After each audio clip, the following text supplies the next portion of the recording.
Ancrez-vous. Une présentation de l'ANCRE, soutien à l'entourage des personnes vivant avec un trouble de santé mentale. Je vous souhaite la bienvenue à cette autre chronique Ancrez-vous. Je suis en compagnie de Jessica Fortier-Lavallée, qui est notre intervenante psychosociale à l'ANCRE, l'organisme l'ANCRE. Jessica, bonjour. Bonjour Michel. Jessica, on est le lendemain, la semaine de la santé mentale qui se termine. Oui. Qu'est-ce qu'on retient de cette semaine-là? Ben oui, c'est ça, la semaine de la santé mentale qui avait lieu du 5 au 11 mai. Vraiment, il y a eu beaucoup d'activités d'organiser, beaucoup de participation. En fait, tous les organismes de la région en santé mentale ont organisé des activités pour ça. Donc, nous, c'était le jeudi qu'on a organisé une conférence avec Suzanne Péloquin. Il y a eu l'enregistrement du balado avec Debbie Lynch-White. Il y a eu vraiment plusieurs activités tout au long de la semaine. Ce qu'on en retire, ce qu'on en retient, c'est que c'est tout le temps une conversation qui est importante à avoir. Faut pas oublier la santé mentale, là, pas parce qu'on est rendu le 12 mai que la semaine de la santé mentale est terminée, qu'il ne faut plus parler de santé mentale. Tu sais, toutes les choses que les gens ont pu entendre, justement, par soit la conférence ou par le balado, tout ce qu'ils ont pu savoir, parce que c'est des apprentissages au quotidien aussi, c'est de se faire donner des exemples, de voir les expériences de d'autres personnes. Donc, tout ça, c'est des apprentissages à conserver, à appliquer dans sa vie de tous les jours. Donc, de comment mieux se ressourcer, comment traverser des épreuves difficiles dans sa vie. C'est toutes des belles choses à ne pas oublier, puis à prendre soin de sa santé mentale au quotidien. Je pense que c'est ça qu'il faudrait retenir. Hein? Oui. Prendre soin de sa santé mentale au quotidien. Oui, totalement, parce qu'on a tous une santé mentale. Donc, des fois, il faut juste prendre le temps de se poser la question, mais comment va, nous, notre santé mentale? Comment on va en ce moment? Et pour ça, pour qu'elle aille bien, parce que c'est normal que ça n'aille pas toujours bien, mais c'est de prendre des moments pour en prendre soin. Et justement, aujourd'hui, oui. là, parce que là, la santé mentale s'est terminée, la semaine de la santé mentale s'est terminée hier, mais hier, c'était aujourd'hui, et c'était également la fête des mères. Exactement. Et tu as décidé d'utiliser le sujet aujourd'hui, le rôle de la maman. Oui, exactement. Pourquoi en fait, le rapport avec la santé mentale? C'est parce que nous, à l'ANCRE, la majorité de nos clients, en fait, c'est des mères. Donc, c'est beaucoup ce qu'on voit, donc des mères qui ont un fils ou une fille qui a un trouble, une problématique en santé mentale et qui viennent nous voir. Et souvent, le rôle de mère prend vraiment une grande place dans leur quotidien. Puis c'est pour ça que j'avais envie d'en parler, parce que hier, justement, on a fêté le fait que de donner la place puis de rappeler l'importance des mères, mais il faut aussi se souvenir que les mères n'ont pas toujours, tu sais, souvent prennent ce rôle-là avec une impression de grande responsabilité. Donc, ils vont avoir l'impression que, justement, leur rôle est indispensable, que c'est à eux de s'occuper de leur enfant. Puis là, je vais le dire là un peu pour le sortir aussi de mon système, le mot « enfant », des fois, j'ai un peu de la misère parce qu'un enfant, tu sais, le sens large, c'est quelqu'un de mineur, c'est un jeune. Mais lorsque cet enfant-là est rendu adulte, parfois, justement, ce lien-là de mère-enfant va vouloir continuer. Mais là, c'est pour ça que j'aime mieux des fois en parler plus en termes de c'est un fils, une fille, puis oui, qui peut avoir des problématiques, mais ce n'est pas vrai que la fonction parentale, c'est de prendre toute la responsabilité de l'autre sur son dos. Donc, puis particulièrement au niveau de la mère, c'est ça qu'on voit beaucoup, donc qui souvent vont oublier qui peuvent juste être là en tant qu'accompagnatrice. Tu sais, je dis pas de plus aider, dans le fond, son fils ou sa fille qui a une problématique. Je dis pas ça du tout, mais que bien souvent, c'est qu'il faut prendre un pas de recul et que nous, ce qu'on voit auprès des mères, c'est que c'est très difficile à faire parce qu'ils vont avoir l'impression que, justement, elles sont là pour le bien-être de leur fils ou leur fille, elles sont là pour s'en occuper, donc vont prendre toutes les responsabilités reliées à ça. Mais tant aussi longtemps que n'importe qui prend les responsabilités d'une autre personne, bien, cette personne-là ne peut pas elle-même faire ses propres choses et mettre en place des choses pour s'aider elle-même. Donc, parfois, même si ça vient d'une intention qui est vraiment pure et bonne, parfois, ça va même nuire. Ça peut nuire à la relation, mais ça peut nuire également au rétablissement de la personne qui a une problématique de santé mentale. Donc, parce que justement, si tout est fait pour elle, que tout est pris en charge autrement, bien, elle n'a plus de mise en action elle-même à faire. Donc, ça peut venir un autre problème à plus long terme, mais que, justement, le rôle de mère va plus venir à accompagner.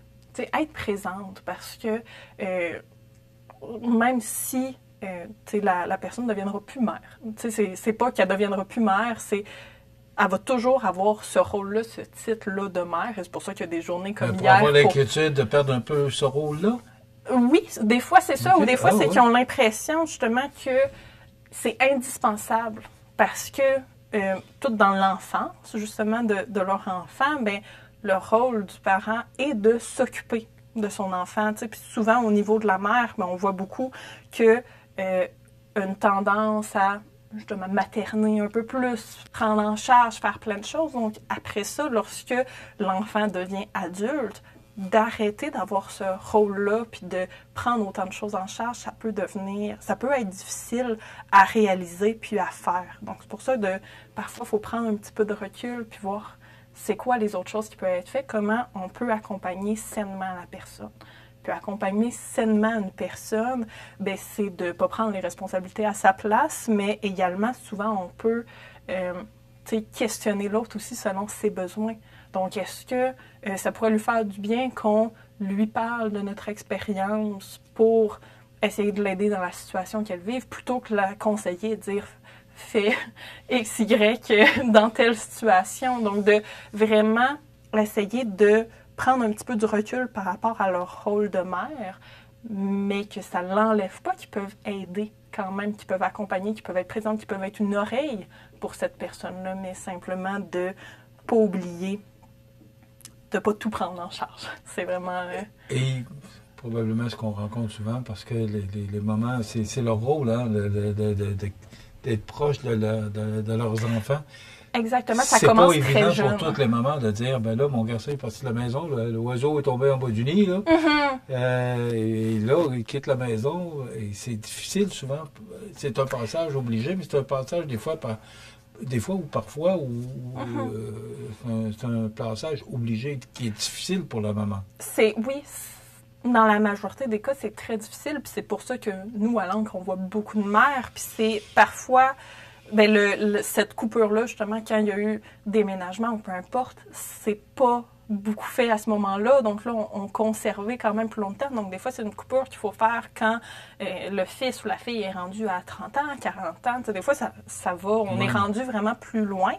Mais c'est que tout aussi un côté où parfois les mères, par rapport à ça, pour arriver à mettre leurs limites, puis d'avoir justement de rester dans leur rôle sain, bien, parfois, il faut travailler également un petit peu du niveau émotif, parce que surtout, nous, les situations... Comment on se prépare à ça, Jessica?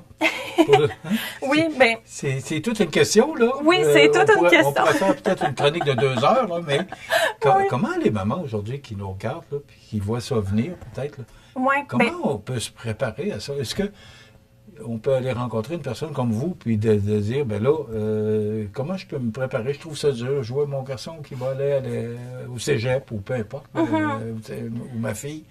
Comment on peut se préparer à ça? Oui, bien c'est vraiment, en fait, d'apprendre à mettre ses limites, puis pas obliger. Tu sais, quand, justement, l'enfant est jeune, c'est souvent l'enfant qui a la priorité.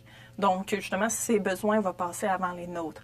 Mais il ne faut pas se souvenir que c'est pas une manière saine de fonctionner à long terme. Quand c'est rendu un adulte, il faut revenir à nos besoins personnels en premier lieu. Mais c'est tout un passage difficile parce que ça fait 20 ans, 25 ans, 30 ans là, qu'on a notre enfant sous notre aile. Oui. C'est vrai que c'est pas évident. C'est vrai que c'est pas évident. Puis, dans le fond, nous, l'accompagnement qu'on va pouvoir faire, c'est pas juste, dans le fond, dans le passage, par exemple, justement, comme vous aviez nommé, de « il s'en va au cégep, tu sais, comment je peux aider ?» Dans ce rôle-là de la parentalité, ça va plus être avec un intervenante, une travailleuse sociale au CLSC ou quelqu'un d'autre. Nous, on va vraiment être là pour aider dans le cas où il y a un trouble de santé mentale chez le fils ou la fille, où il y a une problématique. C'est là que je m'en venais, c'est qu'eux autres aussi, ça peut développer des problèmes de santé mentale parce qu'ils ont de la difficulté, eux aussi, à se séparer de maman. Là. Oui, bien, ça ne sera jamais juste ça. Là. C'est une multitude de choses qui vont amener à avoir une problématique de santé mentale. Tu sais,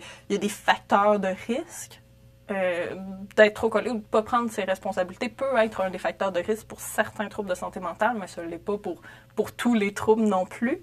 Mais c'est que souvent, justement, quand, admettons qu'il y a un diagnostic, puis il y a l'annonce, justement, d'un trouble de santé mentale, ben la mère en question doit faire aussi parfois un certain deuil de l'enfant parfait. Deuil également quand l'enfant tombe à la vie adulte, il y a aussi un deuil sur le pouvoir que le parent a sur son enfant, qui est un deuil à faire, puis que, c'est sûr, nous, on se spécialise pas dans ce deuil-là. Comme je disais, ça va peut-être plus être avec quelqu'un au CLSC, mais toute la responsabilisation qu'il faut maintenant laisser à l'enfant adulte, puis s'en détacher, puis justement le deuil de l'enfant parfait, c'est un deuil qu'on ne parle pas souvent, mais qui est vu, admettons, justement des parents qui ont un enfant avec un certain handicap, ou justement avec des troubles de santé mentale, ou même parfois, il y a des parents également qui vont se faire une idée. T'sais, ils ont un enfant, puis ils vont se faire une idée de « Ah, il y a tellement de potentiel », ou il peut tellement aller loin dans la vie, faire plein de choses, mais leur fils ou leur fille, c'est peut-être pas ses intentions, lui, d'aller vers cette voie-là, donc de prendre son propre chemin. Tout ça est un deuil aussi à faire au niveau du parent et particulièrement au niveau de la mère. Puis c'est une fois qu'on commence à travailler un petit peu ces blessures-là, puis guérir un petit peu tout ça, que là, on peut revenir dans un équilibre qui est plus sain de... Il y a des limites normales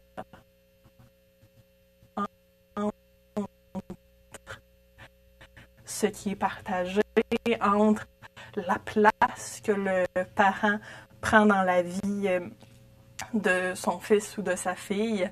Puis, c'est justement, je le dis un petit peu tantôt, mais c'est que particulièrement les mères souvent vont tellement vouloir que ça aille bien. Ça part d'une très bonne intention, qu'ils veulent faire le mieux possible pour la vie de leur fils ou leur fille. Mais c'est que souvent, ils n'ont pas de contrôle non plus sur la vie de leur enfant adulte. Donc, ils n'ont pas le choix. C'est très stressant quand on n'a pas de contrôle sur une situation. Donc, c'est d'accepter qu'on n'a pas de contrôle sur cette situation-là et de revenir aussi à soi-même nos besoins, nous, comment on peut aller bien à travers ça, donc comment on peut mieux l'accompagner. Parce que si nous, on ne va pas bien et on tombe, c'est souvent les mères que l'on voit, ils ont une charge mentale qui est vraiment... donc, ils ont toujours plein de choses dans la tête. C'est vraiment très difficile. Et là, ça vient les affecter eux-mêmes. Que ça peut en venir à de l'épuisement, puis ça l'aidera pas non plus nécessairement leurs proches. Donc, de revenir un petit peu à soi-même, s'écouter à travers ça, mettre des limites, écouter ses besoins, pour ensuite pouvoir mieux accompagner. Donc, on ne prend pas en charge, on ne fait pas à la place, on accompagne, on écoute, on pose des questions à notre fille ou à notre fils sur qu'est-ce qu'il a besoin, lui aussi, ou elle aussi là-dedans. Donc, comment on pourrait l'aider à travers ça sans prendre pour acquis et faire parce que nous, on croit que ça pourrait aider. Souvent, ça, c'est justement, on est plus dans ce cas-là, dans de la prise en charge, donc de vraiment en parler, discuter, avoir des discussions d'adultes, parce que c'est des adultes également, donc c'est de laisser la place à ça, puis au potentiel que cet adulte-là peut avoir. Là. Et j'imagine que c'est pas toujours évident. C'est pas toujours évident.